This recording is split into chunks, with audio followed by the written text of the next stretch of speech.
6 سالہ ایک بچہ اپنی 4 سالہ چھوٹی بہن کے ساتھ بازار سے گزر رہا تھا۔ چلتے چلتے جب اس نے مڑ کر دیکھا تو اس کی بہن پیچھے رہ گئی تھی۔ وہ ایک کھلونوں کی دکان کی کھڑکی سے اندر کسی چیز کو بڑے شوق اور غور سے دیکھ رہی تھی۔ لڑکا اس کے قریب گیا اور پوچھنے لگا، کیا تمہیں کوئی کھلونا چاہیے؟ لڑکی نے سر ہلاتے ہوئے ایک کھلونے کی طرف اشارہ کیا۔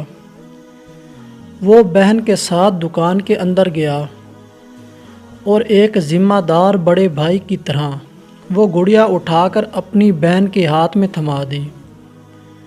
بہن کی آنکھیں خوشی سے چمک اٹھیں۔ دکاندار یہ سارا منظر بڑے غور سے دیکھ رہا تھا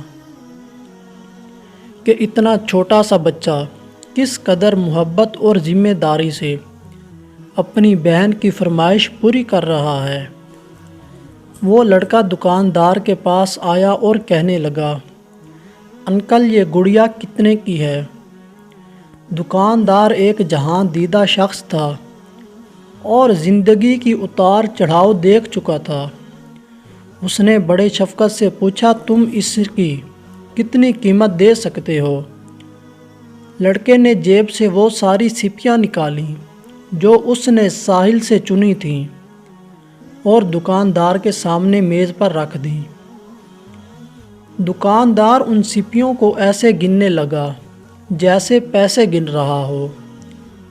اس نے لڑکے کی سمت نظر اٹھا کر دیکھا تو لڑکے نے پریشان ہو کر پوچھا، کیا کم ہے انکل؟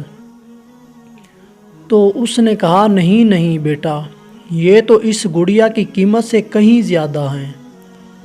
یہ کہہ کر دکاندار نے 4 سیپیاں رکھ لیں اور باقی اس لڑکے کو واپس لوٹا دیں۔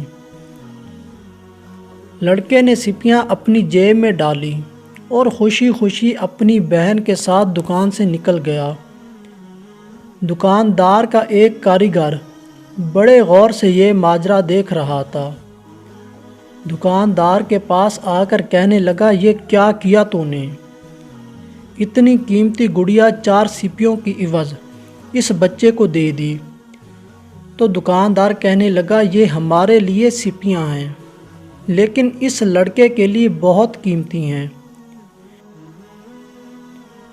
اس عمر میں شاید اسے اندازہ نہیں کہ پیسوں کی اہمیت کیا ہے، لیکن جب یہ بڑا ہوگا تو اسے بھی ہماری طرح سمجھ آ جائے گی، اور جب اسے یاد آ جائے گا کہ کبھی اس نے اپنی بہن کے لیے گڑیا صرف 4 سیپیاں دے کر خریدی تھی تو وہ سمجھے گا کہ دنیا ابھی اچھے انسانوں سے بھری پڑی ہے۔